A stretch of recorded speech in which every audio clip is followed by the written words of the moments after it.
Hello friends, అందరూ ఎలా ఉన్నారండి? వెల్కమ్ టు చాణక్యాస్ నీతి.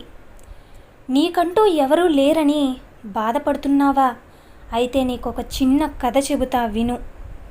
అనగనగా ఒక ఊరు. ఆ ఊరిలో ఒక వ్యాపారి చాలా ధనవంతుడు. కోట్ల రూపాయల ఆస్తి ఉంది. రోజు దాన ధర్మాలు చేసేవాడు. పదుల సంఖ్యలో స్నేహితులు, బంధువులు అతని ఇంటికొచ్చి ఇల్లంతా సందడిగా ఆ వ్యాపారితో చాలా సరదాగా ఉండేవారు.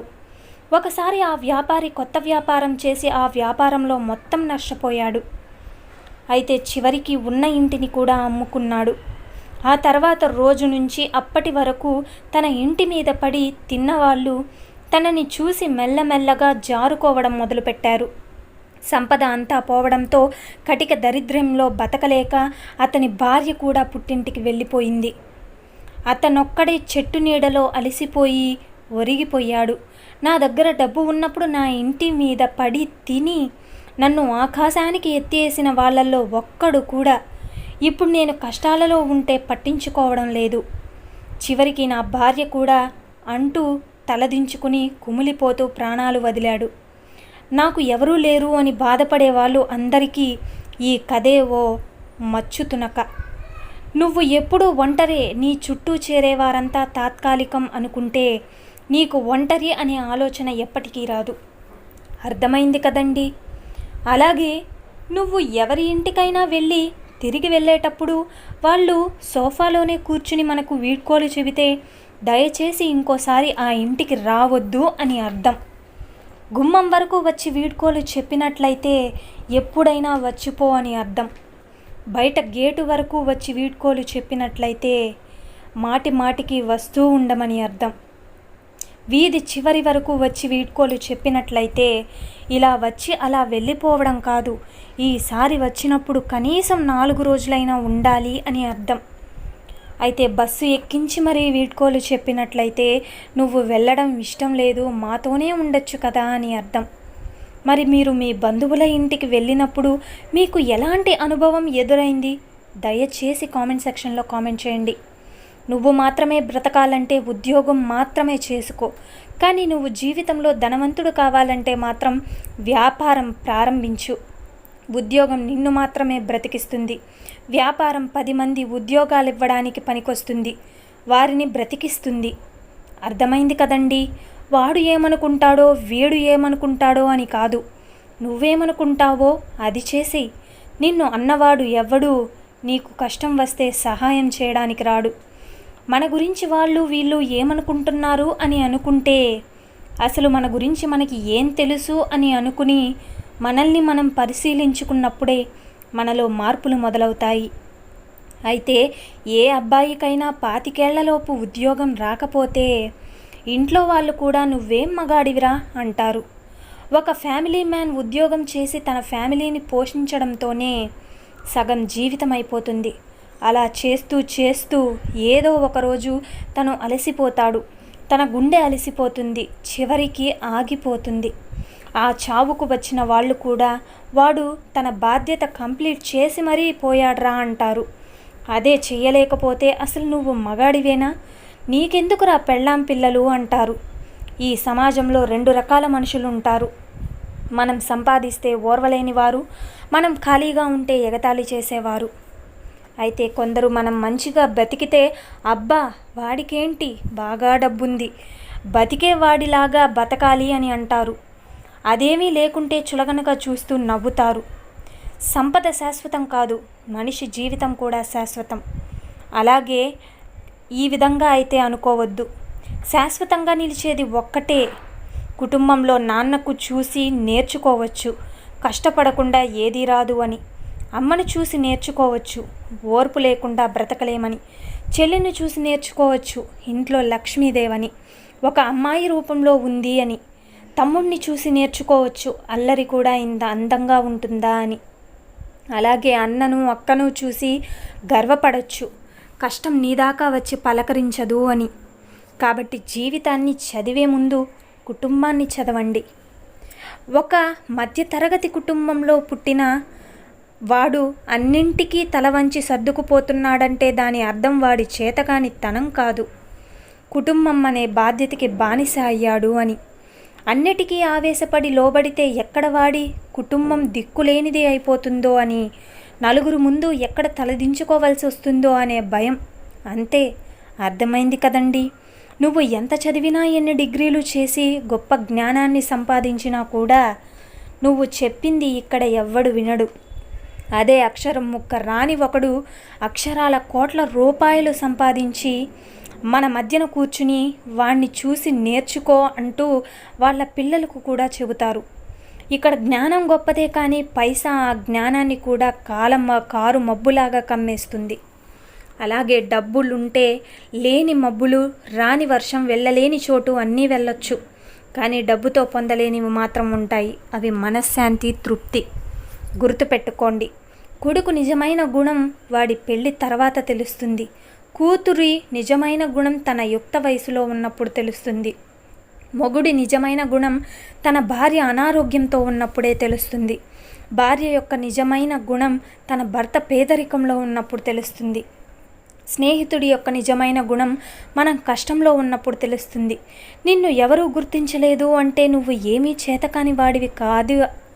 నీ దగ్గర సొమ్ము లేదని, ఈ ప్రపంచానికి నిన్ను గుర్తుపెట్టుకునే తీరిక లేదు అని. ఒకవేళ ఈ ప్రపంచం నిన్ను గుర్తించాలంటే ఒకటి నువ్వు గెలవాలి, అలాగే లేదా బాగా సంపాదించాలి. ఈ రెండూ కాకుండా నువ్వు తలకిందులుగా తపస్సు చేసినా ఇక్కడ ఎవ్వడూ నిన్ను పట్టించుకోడు. నిరంతరం అవకాశాల కోసం పాకులాడే ఈ ప్రపంచంలో నువ్వు నిలబడాలంటే నీ అవసరం వేరొకరికి ఉండాలి. అలా ఉండాలంటే నువ్వు గొప్పగా సంపాదించాలి, లేదంటే గొప్పది ఏదైనా సాధించాలి. అంతా అయిపోయింది, ఇంకేమీ లేదు అని అనుకున్న చోటే ఆగిపోకు. ఒక్కసారి తల ఎత్తి ప్రక్కకు తిరుగు, మరో దారి ఖచ్చితంగా కనపడుతుంది. అలాగే నీ జీవితం అనుకోని మలుపు తిరుగుతుంది. ఏది అంతిమ విజయం కాదు, గుర్తుపెట్టుకో. తదుపరి ఆశయం, తదుపరి లక్ష్యం ఎల్లప్పుడూ ఉంటూనే ఉంటాయి. అలాగే ఆశయంతో జీవించు, తప్పనిసరిగా నీవు ఉన్నత శిఖరాలను అధిరోహించగలవు. ఎవరైనా ఏదైనా ఇస్తాను అంటే తీసుకోవద్దు. అలాగే, ఎందుకంటే ఆ తర్వాత నువ్వు తెలియకుండానే వాళ్ళకి బానిసలాగా మారిపోతావు. తీసుకున్నప్పుడు తెలియదు, కానీ కాలం గడిచే కొద్దీ నువ్వు తీసుకున్న ఆ ఉచితం నిన్ను, నీ వ్యక్తిత్వాన్ని దిగజార్చి కుటుంబ బానిసలా చేస్తుంది, కట్టు బానిసలా చేస్తుంది. నీ సర్వ హక్కులు తీసుకువెళ్ళి అవతల వాళ్ళ ముందు పెట్టినట్టుంటుంది. అలాంటి బ్రతుకెందుకు? నీది అనుకున్నది ఒక పూట తిను. ఎవరికీ సమాధానం చెప్పాల్సిన అవసరం లేదు, ఎవరికీ ఊడిగం చేయాల్సిన అవసరం లేదు. ఎప్పుడైతే నువ్వు వాళ్ళ దగ్గర తీసుకుని వాళ్ళ పైన ఆధారపడ్డావో అప్పుడు అంతా నీ చెయ్యి జారిపోయినట్లే. గుర్తుపెట్టుకో. ఒక్కటి, నీ దగ్గర డబ్బులు లేకపోతే, తినడానికి అన్నం లేకపోతే అడుక్కుని తినైనా బ్రతుకు, కానీ అయిన వాళ్ళ దగ్గర మాత్రం ఆర్థిక సహాయం ఎప్పటికందుకోకు. ఎందుకంటే స్నేహబంధమైన, రక్త సంబంధమైన ధనంతో ముడిపడినంత వరకు బాగానే ఉంటాయి. ఒక్కసారి వాళ్ళ దగ్గర తీసుకుంటే అప్పటి నుండి వాళ్ళు నిన్ను చూసే చూపులు, అప్పటి వరకు నీకు ఇచ్చిన గౌరవం అన్నీ మర్చిపోతారు, మారిపోతాయి.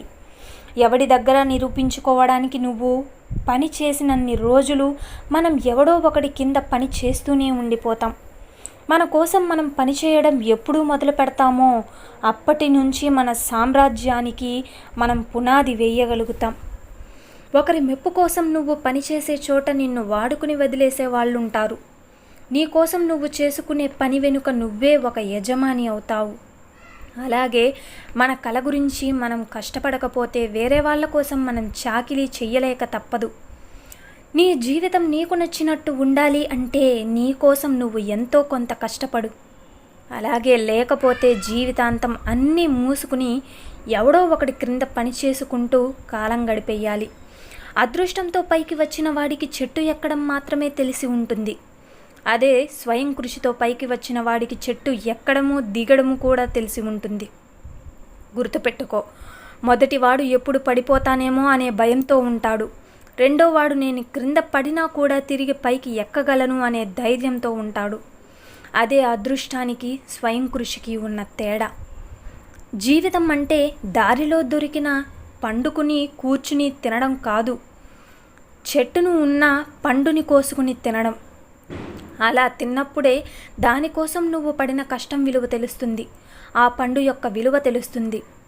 అందనంత ఎత్తులో ఉంది, అందుతుందో లేదో అని సందేహపడకు. నువ్వు తలుచుకుంటే ఆకాశాన్నే ఆట స్థలంగా మార్చగలవు, సూర్యచంద్రులనే బంతులుగా మార్చగలవు.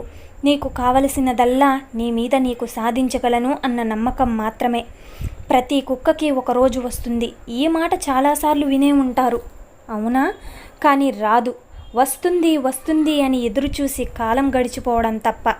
తినే ప్రతి మెతుకు మీద వాడి పేరు రాసి ఉంటుంది.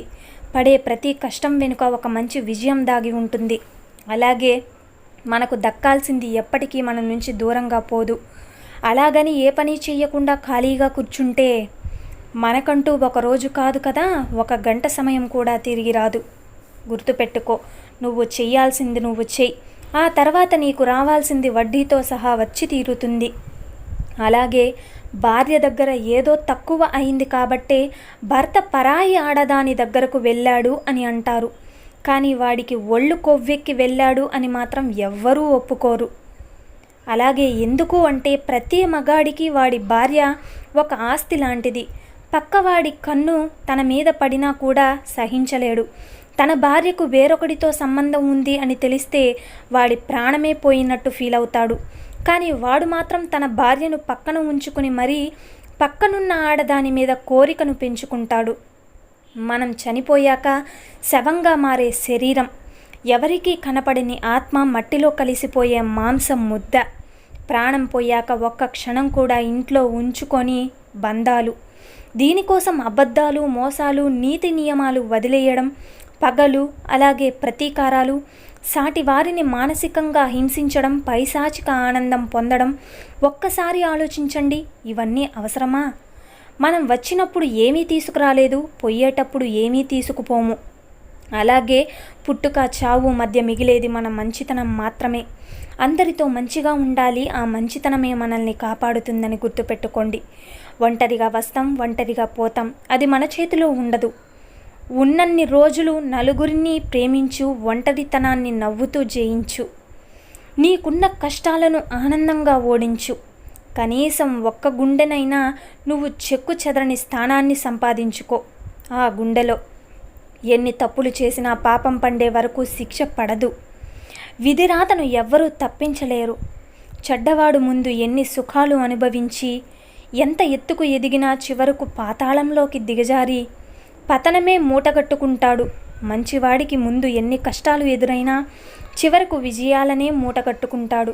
ఇది సత్యం, ఇదే సత్యం. అలాగే ఈ లోకంలో డబ్బులు ముఖ్యం కాదు అని ఎవరైనా నీకు చెబితే ముందు వాడికి ఉన్నదంతా దాన ధర్మాలు చేసిన తర్వాత ఆ మాట చెప్పమని చెప్పు. అవసరం లేదు అనుకున్నా డబ్బు, మరి నువ్వు ఎందుకు అంత తాపత్రయపడుతున్నావని అడుగు. వాడి దగ్గర ఇప్పటి వరకు కూడబెట్టిన దాన్ని మంటల్లో వేసి తగలపెట్టిన తర్వాత అలాంటి నీతులు చెప్పమను. కడుపు నిండి నోడు ఎన్ని సూక్తులైనా చెబతాడు. కారు లేకుండా కూసింత దూరం కూడా నడవడం చేతకానివాడు కోటలో కూర్చుని పేటలు దాటే మాటలు ఎన్నైనా చెబుతాడు. కానీ పైసా లేనిదే వాడి కారు కూడా కదలదని వాడికి తెలుసు. అయితే ఈలోపు చెప్పే మాటలన్నీ ఊసిపోక అంతే. డబ్బుతో బలం పెరుగుతుంది, బలగం పెరుగుతుంది. మన చేతిలో పైసలున్నప్పుడు ప్రతి ఒక్కరూ అన్నా అంటాడు. మనం వెళ్ళేసరికి నిలబడి మనకు సలాం చేస్తాడు. నీ చుట్టూ తిరిగితే వాడి రేంజ్ పెరుగుతుంది అనుకుంటున్నప్పుడు నిర్మోహమాటంగా నీ చుట్టూ తిరిగేవాడే కలియుగ మనిషి. కానీ నువ్వు దరిద్రంలో ఉన్నప్పుడు, కష్టాల్లో ఉన్నప్పుడు కనీసం నీ పక్కన తిరగడానికి కూడా జంకుతాడు. పొరపాటున నీ దరిద్రాలు వాళ్ళకి అంటుకుంటాయి ఏమో అని వాళ్ళ కంగారు. డబ్బు ఉంటే ప్రతిరోజు మంచి రోజే, ఒక్కసారి జేబు ఖాళీ అయితే ప్రతిరోజు కాలరాత్రే. నిజమే కదండి. అయితే చూశారు కదండి ఇవాల్టి వీడియో. ఈ వీడియో మీకు నచ్చిందని అనుకుంటున్నాను. నచ్చితే చిన్న లైక్ చేయండి. అలాగే మన ఛానల్ ఎవరైనా స్టార్టింగ్ చూస్తుంటే సబ్స్క్రైబ్ చేసుకోవడం మర్చిపోద్దండి. ఇలాంటి చాణక్య నీతి మరిన్ని మోటివేషనల్ వీడియోస్ మీకు నోటిఫికేషన్ రూపంలో రావాలంటే పక్కనున్న బెల్ సింబల్ని క్లిక్ చేయండి. నేను పెట్టే ప్రతి వీడియో మీకు నోటిఫికేషన్ రూపంలో వస్తుంది. Thank you for watching friends. రేపటి వీడియోలో అయితే చాణక్యులు గారు మనకు సంబంధించిన మన జీవితాలకు సంబంధించిన ఏ మంచి మాటలను అలాగే ఏ మంచి సూక్తులను మనకి చెప్పబోతున్నారు అన్నది రేపటి వీడియోలో అయితే మనం తెలుసుకుందాం.